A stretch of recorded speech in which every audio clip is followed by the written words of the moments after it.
All right, so we're diving into Git and GitHub today, specifically how they fit into the DevOps world.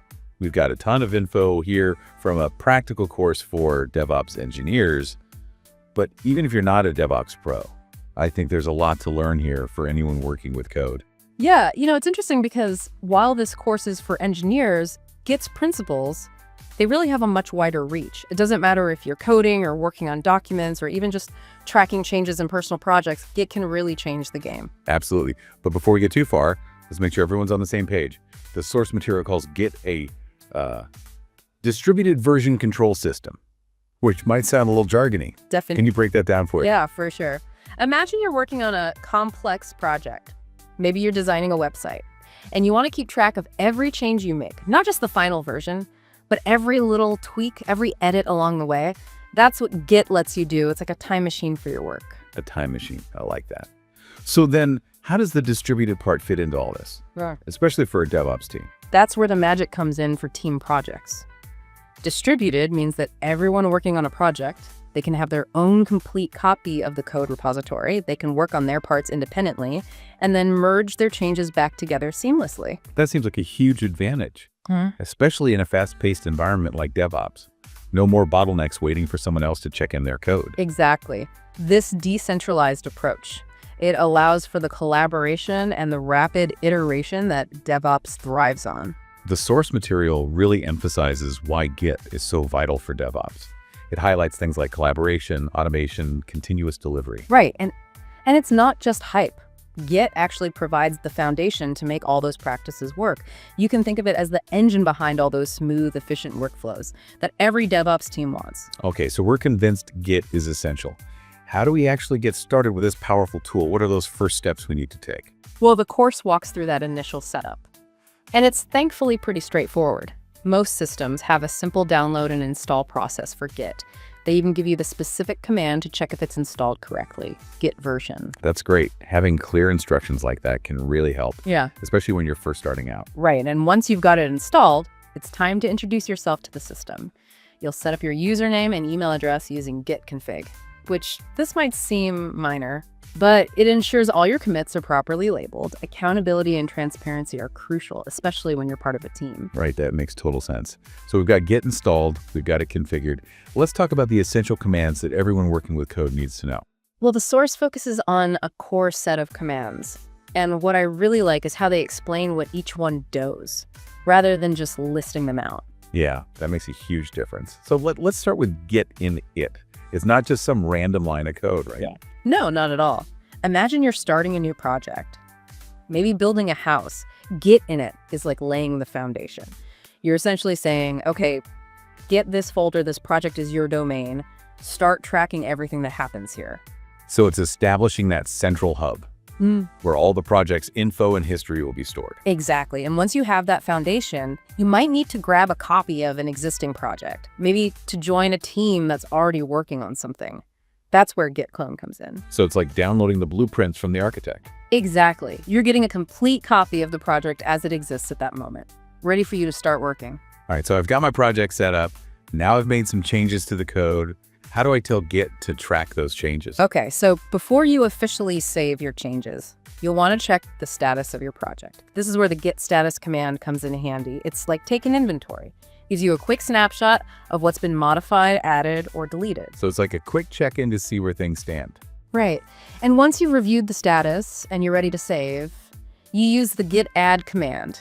This doesn't officially record them yet, but it's like putting them on a conveyor belt, ready to be packaged up. So we're prepping the changes for the next step, which I'm guessing is git commit. You got it.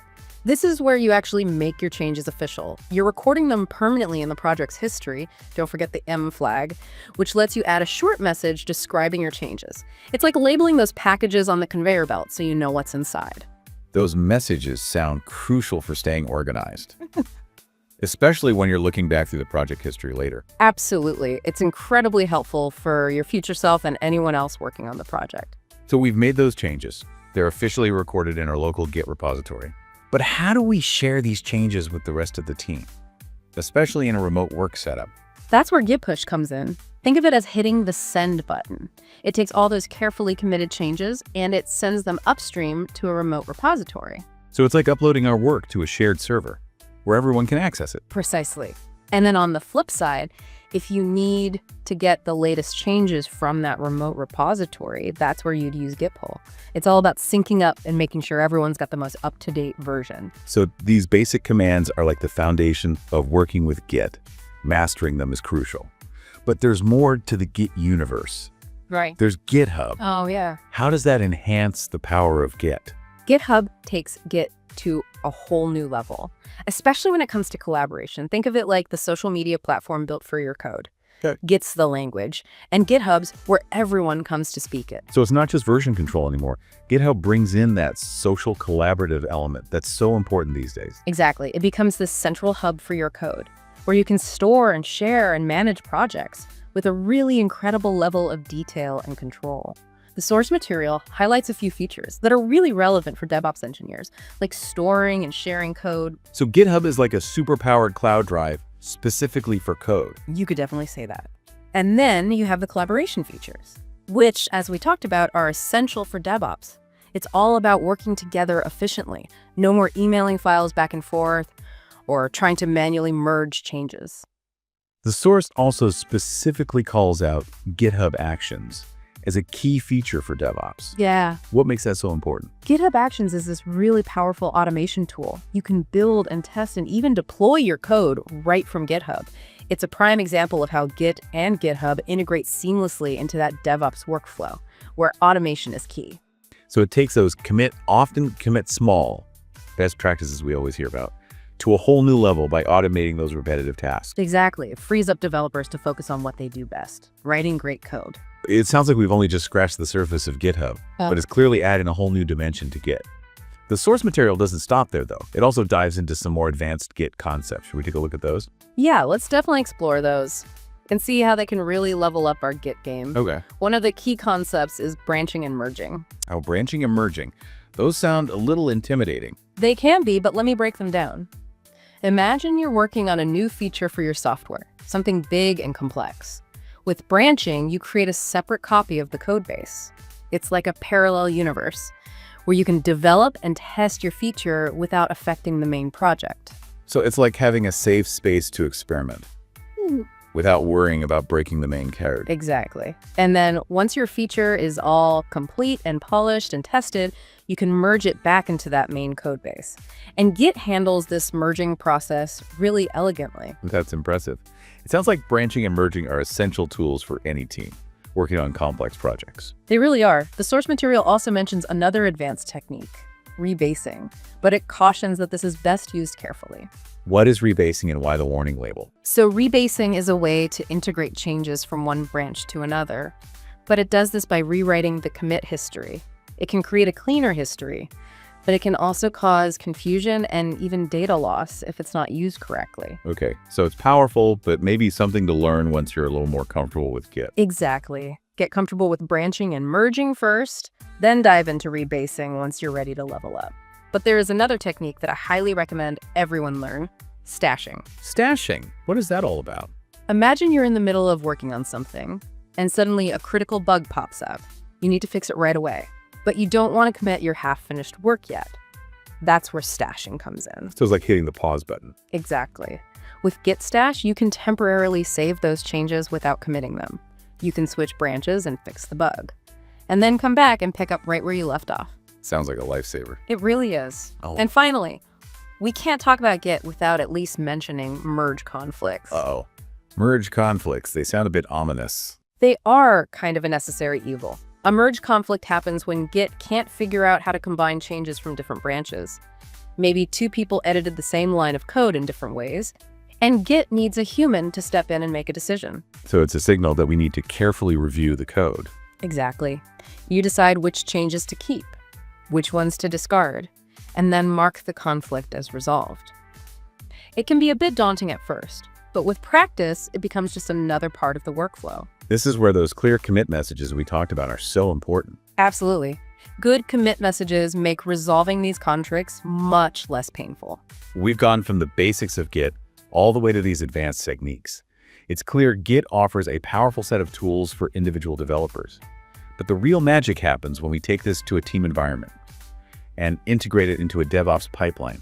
You are absolutely right. Let's explore that world in the next part of our deep dive. We'll see how Git becomes the cornerstone of modern DevOps practices. Sounds good. We left off talking about how powerful Git can be for individual developers, working on their own projects. But you hinted that things get really interesting when we bring Git into a team environment, especially a DevOps context. Yeah, exactly. Git isn't just a solo tool. It's really like the foundation for all these modern DevOps practices we've been hearing about. Okay, I think I'm starting to see how all the pieces fit together. It's not just about version control anymore. Git is like the starting point for this whole chain of automated processes. That's the key. The source material gives a really great example using GitHub Actions. It shows how like a simple code push can trigger a whole cascade of automated steps. Things like running tests or even building a Docker image. So instead of manually doing all those tasks, Yeah. every time you make a change, you set up the system where Git just triggers them automatically. Exactly. That's how you achieve that continuous integration and continuous delivery, or CI/CD as it's often called. All those DevOps buzzwords that are more than just hype. Right, yeah. So it all connects. Git is not just about managing code changes. It's the key to this whole streamlined automated workflow. Right. And the source mentions some specific CI/CD tools like Jenkins and CircleCI. These tools take that automation to the next level. They help you build what's called a pipeline. Think of it like an assembly line for your code. Okay, so you push your code to GitHub, and then Jenkins or CircleCI takes over, it runs tests, builds the application, maybe even deploys it to a server. Yeah, exactly. It's like having a team of robots working behind the scenes, making sure your code is constantly being checked and built and delivered. That's how teams can achieve these rapid release cycles that are so crucial in, today's world. It sounds incredibly efficient. But with so many different CI/CD tools out there, how do you know which one is right for your needs? Well, choosing the right tool depends on a few factors, like the complexity of your project and the specific needs of your team. The source mentions Jenkins as a very popular open source option. It's known for its flexibility and the huge range of plugins available. Oh, so it's like the Swiss Army knife of CI/CD tools. Yeah, you could say that. It's incredibly powerful, but it can also be a little bit complex to set up and manage. That makes sense. Now, CircleCI, on the other hand, is known for its ease of use and its cloud-based platform. So if you're looking for something more user-friendly, plug and play, Yeah. CircleCI might be a better choice. Yeah, especially for teams that are just getting started with CI/CD, it can get you up and running really quickly, but it might not have the same level of customization as Jenkins.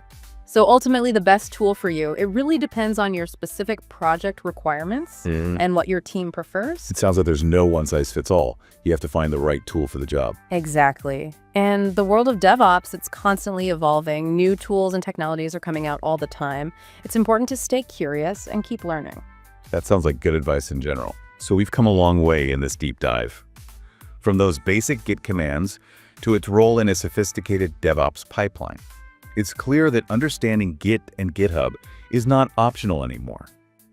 It's essential for anyone working in software development these days. Yeah, I completely agree. And these tools aren't just for hardcore coders either.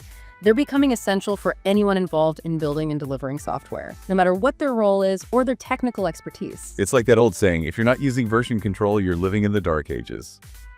I may be a little dramatic, but there's a lot of truth to it. Yeah, I mean, Git and GitHub, they bring this level of transparency and collaboration and efficiency that's just unmatched by the old ways of doing things. And the best part is, there are so many resources out there to help you learn. This course we've been talking about is a great example. It takes this very practical, hands-on approach. It's like having a personal tutor walking you through everything. Yeah, and once you understand those fundamentals, you can apply them to so many different situations. It's like learning to ride a bike. Once you know how, you can ride any bike. Exactly. So if you're listening and you want to level up your development skills, or enhance your collaboration, or just stay ahead of the curve in tech, mastering Git and GitHub is an investment that will really pay off. Definitely. We've covered a lot of ground, but before we completely wrap up, I think it's important to touch on the human element of all this technology. Oh, that's a good point. We've talked a lot about automation and efficiency, but where does human judgment fit into all of this? Right. Just because we can automate everything doesn't mean we should. We have to think critically about the implications of that. Exactly. Like, automated testing is fantastic. It catches errors early and ensures code quality. But you still need human oversight. Tests can't catch everything. So it's about finding that balance. between automation and human intervention. Right. As you go on your Git journey, remember, it's not just about the technical stuff. It's about using these tools responsibly and ethically. That's a great point. Good reminder that technology is powerful, but it's up to us to use it wisely. Absolutely. The world of software is constantly changing. Staying curious and adaptable is key. That's great advice. We've reached the end of this part of our deep dive into Git and GitHub. Hopefully you've gained a solid understanding of these tools, and you're ready to start using them like a pro. We've covered a lot, from basic commands to that crucial role they play in a DevOps workflow. But this is just the beginning. The world of Git and GitHub is vast. There's always more to learn and explore. And that's the beauty of it. Keep experimenting. Keep pushing those boundaries. Never be afraid to ask questions. You've got the knowledge and the tools. Now go build something amazing. Great advice. We'll be back soon with another deep dive into the world of tech. Until then, happy coding. So we've spent this whole deep dive exploring Git and GitHub, really uncovering how they've become these essential tools for DevOps and software development. We talked about how they empower collaboration, how they streamline version control, and how they even lay that groundwork for automation. Right, and as we wrap up here, I think it's important to remember that Git and GitHub, they aren't static. They're always evolving. New features are coming out all the time. So it's not like a learn it once and you're done skill. Oh, definitely not. You have to stay updated to really get the most out of them. Yeah, GitHub, for example, they've been investing heavily in all these AI-powered features. Things like code suggestions and even automated code reviews. AI suggesting code. Sounds pretty futuristic. Yeah. A little intimidating, but also exciting. Yeah. Does this mean AI is going to be writing our code for us soon? Well, not quite. It's more about augmenting our abilities, not replacing them. These AI features can help us catch errors, write code more efficiently, even learn best practices from the AI. So it's like having a really smart pair of coding goggles on, helping you see things you might miss. Yeah, that's a good way to put it. But you're still the one making the decisions and writing the code. Exactly. It's important to approach these advancements with a balance. Be enthusiastic, but also think critically. Understand both the potential and the limitations. Yeah, it reminds me of how we talked about automation earlier. Just because you can automate something doesn't mean you should just blindly hand over control. That's a great parallel. With any new technology, responsible and ethical implementation is key. This deep dive has shown how Git and GitHub are the foundation for how we build software today. From solo projects to those really complex team workflows. They've really changed the game. And the world of software keeps evolving at this crazy pace. Yeah. Embracing tools like these and staying curious is going to be critical. Absolutely. So as we wrap things up, what's that one key takeaway you want our listener to walk away with? I'd say Git and GitHub are more than just tools. They're enablers. They let us work smarter, collaborate better, and build better software. Embracing them, no matter what your skill level is, can elevate your skills and open up a ton of new possibilities. I think that's a great point to end on. Yeah. It's been a fantastic journey exploring this world with you. I hope everyone listening enjoyed it as much as we did. Me too. And remember, the world of tech is constantly evolving. So stay curious, stay engaged, and keep exploring. Great advice for all of us. Thanks for joining us on this deep dive into Git and GitHub. Until next time, happy coding.